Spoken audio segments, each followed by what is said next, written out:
Podrías decir que llegué a Black Ridge medio atormentado. El reloj del salpicadero marcaba las 2:18 de la tarde, cuando guié mi coche oxidado más allá del letrero verde.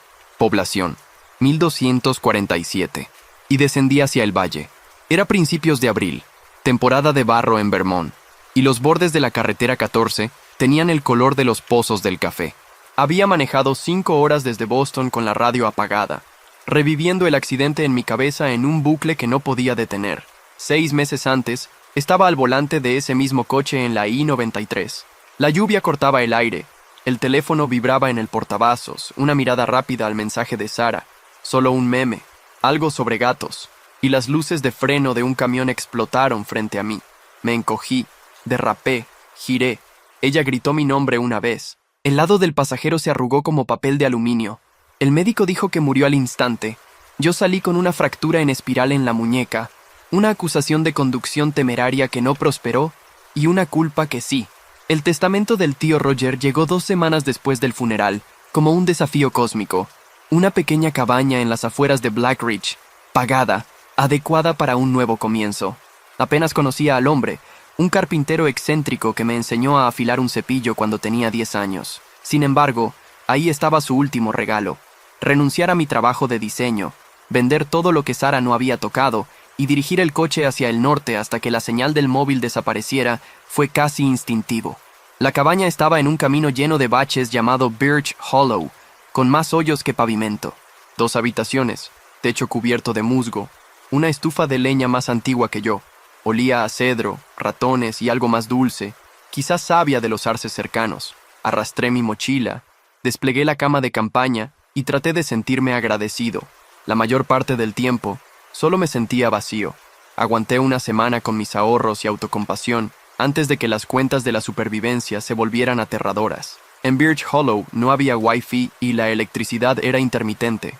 Los trabajos remotos estaban descartados. Los empleos diurnos en el pueblo significaban gente, charla trivial, miradas de lástima, nada que pudiera soportar. Necesitaba algo que pagara bien, exigiera silencio y, preferiblemente, ocurriera mientras el resto del mundo dormía. Black Ridge respondió a ese llamado una tarde húmeda de martes. Había ido al Pine Junction General Store por sopa enlatada y el tipo de café que hace que tu lengua se arrepienta de vivir. El tablero de anuncios junto al congelador era un mosaico de números de niñeras, carteles de perros perdidos y ventas de pasteles de la iglesia, excepto por una tarjeta índice color crema. Se busca repartidor nocturno. Blackwood Ridge Farm, 10400 AM. Las entregas rurales deben seguir el protocolo sin excepción.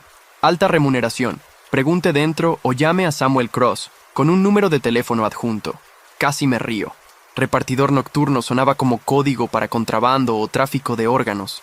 Aún así, la tarjeta parecía magnética. 40 minutos después, con las compras calentándose en el asiento del pasajero, marqué el número desde un teléfono público en el estacionamiento, porque la señal en Pine Junction era prehistórica. Una voz grave respondió al segundo timbrazo. Cross. Tragué saliva. Hola, me llamo Alex Morrison. Llamo por el trabajo de repartidor. Una pausa, como si pudiera medirme por teléfono. ¿Estás libre para hablar esta noche? Su casa quedaba a 10 minutos del pueblo. Las instrucciones eran simples. Tomar la carretera del condado 3 hacia el sur. Girar a la izquierda en el buzón con los cuernos. Seguir el camino de tierra hasta el gran granero rojo. El crepúsculo teñía las colinas de púrpura cuando llegué. Las luces de la casa de la granja brillaban en un amarillo mantecoso. Un perro que nunca vi ladró 2 veces y luego se quedó en silencio. Samuel Cross me recibió en la puerta. 40 y tantos años, construido como si hubiera brotado del granito. Líneas de sonrisa que no se usaban desde hacía mucho tiempo. Me estrechó la mano, sus callos raspando los míos, y me llevó a una cocina que olía a heno y café negro. Nos sentamos en una mesa de roble marcada, sin charla trivial, solo negocios. Deslizó una hoja de papel doblada como si fuera un contrato de asesino. Léelo en voz alta. La página estaba quebradiza, los bordes chamuscados, como si hubiera sobrevivido a un incendio. Protocolo de la ruta Blackwood Ridge. 1. Inicia la ruta exactamente a la 10 AM. Termina antes de las 4:00 AM. 2. Sigue la ruta marcada, sin desvíos. 3. No recojas autoestopistas, no los mires. 4. Al llegar, Haz parar los faros 3 veces. Espera 2 destellos de la luz del porche. 5. Deja el paquete en el punto de entrega. No entregues artículos directamente al destinatario. 6. Si alguien se acerca al vehículo durante la entrega, cierra las puertas con llave y aléjate. 7. Ignora cualquier voz que llame tu nombre desde el bosque o la carretera. 8. Si la radio se enciende sola, apágala. Si ocurre una tercera vez, abandona la ruta. 9. Sal del vehículo solo en los lugares de entrega. Leí cada regla, escuchando mi propia voz volverse más delgada. Cross me observaba sin parpadear, como si las sílabas en sí importaran. Cuando terminé, dijo en voz baja, sin negociación, sigue cada línea, regresas entero, rompes las reglas. Solo negó con la cabeza. Intenté hacer un chiste. Preocupado por osos con robo de identidad, ninguna sonrisa. Los osos son predecibles. El pago, sin embargo, era excelente. $600 en efectivo por entrega completada, 3 noches a la semana, suficiente para mantenerme a flote. Firmé en el acto. Caminamos por la propiedad. El granero albergaba un pequeño rebaño lechero. 40 vacas Holstein mugiendo suavemente, más una Ford F-150 blanca más antigua, con el logotipo de la granja. Cross abrió la tapa trasera con un llavero. Dentro, unas 30 cajas de madera, cada una con un número, candados de latón pulido en cada tapa. No necesitas saber qué hay dentro, dijo. Solo empareja los números con las direcciones en el manifiesto que está en la guantera. ¿Esperando problemas?, pregunté, mirando los candados. Los problemas me esperan, murmuró, cerrando la tapa. Antes de irme, me entregó un mapa antiguo, un termo y una tarjeta de combustible. Aparece mañana por la noche, a las 12:30. El resto de tu vida puede depender de la puntualidad. Manejar de regreso a Birch Hollow. Repasé las reglas como tablas de multiplicar.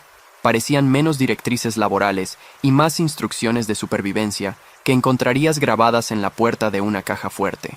Al día siguiente, llovió de nuevo, golpeando el techo de hojalata mientras intentaba tomar una siesta. El sueño llegó en medias horas nerviosas. Soñé con Sarah, su cabello negro pegado a las mejillas, la ventana del pasajero en forma de telaraña alrededor de sus ojos aterrorizados. Me desperté ahogándome con su nombre. A las 11:45, preparé café amargo de cafetería en la cafetera de la cabaña. Cargué mi teléfono con una lista de reproducción sin conexión.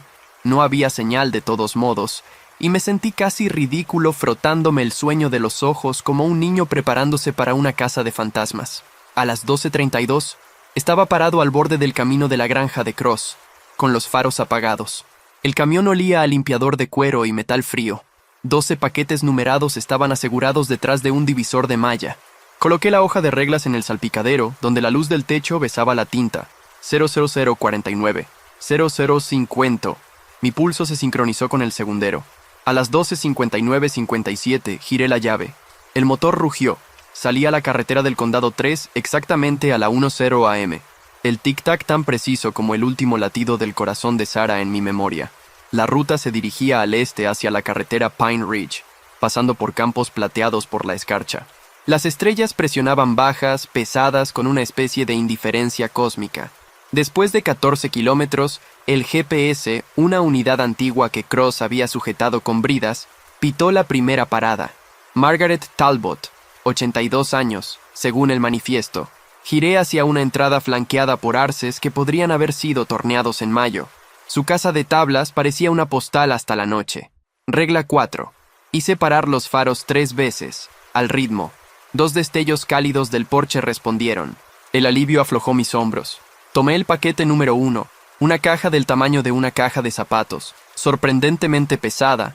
Ajusté la capucha de mi chaqueta contra la llovizna y caminé hacia el buzón de madera clavado junto a su buzón. La tapa crujió. Coloqué la caja dentro, la cerré. Regresé apresuradamente. Ningún movimiento en la casa, solo la luz del porche apagándose mientras ponía el camión en marcha. Suave, casi anticlimático. La segunda etapa serpenteaba por la carretera Deer Run, una cinta de pista única entre campos oscuros. Fue entonces cuando rodó la niebla, repentina como una señal de escenario. Un momento despejado. Al siguiente, una pared lechosa tragándose todo excepto los faros. Reduje la velocidad a 30 km/h. Un ciervo a la izquierda, quizá un espantapájaros a la derecha. Mis palmas sudaban. Seguí pensando en la regla 3. No mires a los autoestopistas. ¿Qué calificaba como autoestopista? ¿Cualquier cosa de pie? Me enfoqué hacia adelante hasta que la niebla se disipó. La segunda parada pertenecía a una pareja llamada Armstrong. Misma rutina, mismo éxito. Pero mientras me inclinaba en el punto de entrega, un crujido débil viajó a través de la oscuridad como botas sobre grava. Me enderecé, el corazón acelerado. Ninguna luz en el porche más allá de los Armstrong. Barrí la línea de los árboles. Nada más que ramas goteando. De regreso a la cabina, cerré ambas puertas antes de girar la llave. Cross no había dicho que hiciera eso, pero parecía correcto. Manejar, capté movimiento en el espejo lateral. Una silueta alta a medio camino entre el granero y el bosque. Brazos largos, cabeza inclinada. No caminando, solo existiendo donde nadie debería estar a la 1:47 am. Parpadeé y desapareció. Tal vez niebla, tal vez mis nervios. Tercera parada. Sin incidentes. Cuarta. Igual. A las 2:35 am. Y la adrenalina se había asentado en un zumbido bajo. Me sorprendí tarareando con el motor, convencido de que lo del espantapájaros era un truco de la luz de la luna. El camino a la quinta entrega descendía hacia un pantano. El aire más frío. Encendí los limpiaparabrisas contra las gotas de niebla. Fue entonces cuando la radio AM del camión se encendió sola. Volumen máximo. Un chillido estridente como una motosierra. Golpeé el botón para apagarla. El corazón golpeando mis costillas. Regla 8. Primera activación. Debería ser imposible. La unidad estaba apagada y era antigua. Exhalé entre los dientes apretados. Sentí el aliento a café y me reí de mí mismo, porque la adrenalina se derrama de maneras extrañas. La última entrega, una dirección garabateada como remolque de Old Creek, estaba al final de un desvío lleno de maleza. Ninguna luz en el porche, solo una lámpara tenue filtrándose a través de cortinas de tela.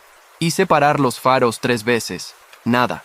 Esperé 15 segundos. Todavía nada. Mis dedos encontraron la hoja de reglas. Si no hay respuesta, márcalo como no entregado y sigue adelante. Puse el camión en reversa cuando una lámpara dentro parpadeó 2 veces. Suficiente. Mi cerebro debatió entre el protocolo y el sentido común. 2 destellos, sí, pero desde dentro, no del porche. Una tecnicidad. La voz de Cross resonó. Sigue cada línea. Estacioné, tomé el paquete número 6 y salí. El coro de ranas del pantano se cortó a la mitad, como si la naturaleza contuviera la respiración. A mitad de camino de la caja de entrega, lo escuché. Un toque suave en el vidrio. Miré hacia arriba. Un rostro de mujer detrás de la cortina, pálido y mojado. El vidrio de la ventana se empañaba como si respirara con fuerza contra él. Levantó la mano lentamente, la palma brillando débilmente bajo la lámpara. Sus ojos encontraron los míos. Mi columna se heló. Regla 5. No entregues artículos directamente. Dejé el paquete en la caja de madera sin romper el contacto visual. Ella observó, pero no se movió. Algo en sus proporciones parecía incorrecto, como si sus hombros fueran demasiado estrechos para sostener ese cuello. Regresé al camión, cada paso una década. La puerta de la cabina golpeó. Las cerraduras hicieron clic. El motor rugió. Mantuve la mirada fija hacia adelante hasta que el remolque desapareció. Solo entonces me arriesgué a mirarlo en el espejo. Cortinas lisas, luz apagada, desaparecida. El reloj marcaba las 3:41 am cuando los cuernos de venado del buzón de Cross aparecieron. El amanecer teñía el horizonte este de violeta. Cross, silueteado a la luz del granero, esperaba. Apagué el motor. Me deslicé, las piernas temblorosas. Me miró. Luego, el manifiesto que le entregué. ¿Algún problema? Mi boca se movió, pero no salió nada. ¿Qué debía decir? ¿Que la niebla tenía piernas? ¿Que las radios resucitaban solas? ¿Que una mujer me observaba con la inmovilidad de un maniquí? No, mentí. Todo tranquilo. Me estudió el rostro, expresión ilegible. Luego asintió una vez. Bien. Reposta. Mismo horario mañana. Manejar de regreso a Birch Hollow fue en piloto automático. En algún lugar más allá de los límites del pueblo, me di cuenta de que la hoja de reglas aún estaba en el salpicadero, los bordes temblando en la brisa del desempañador como si respirara. La dejé allí, con miedo de arrugarla y romper cualquier suerte frágil que me hubiera llevado a través de la noche. Dentro de la cabaña, me derrumbé en la cama de campaña, completamente vestido. La lluvia golpeaba el techo. En ese gris presueño, recordé a Sara, cómo solía trazar formas en mi brazo cuando no podía dormir. Sus dedos estaban calientes, vivos.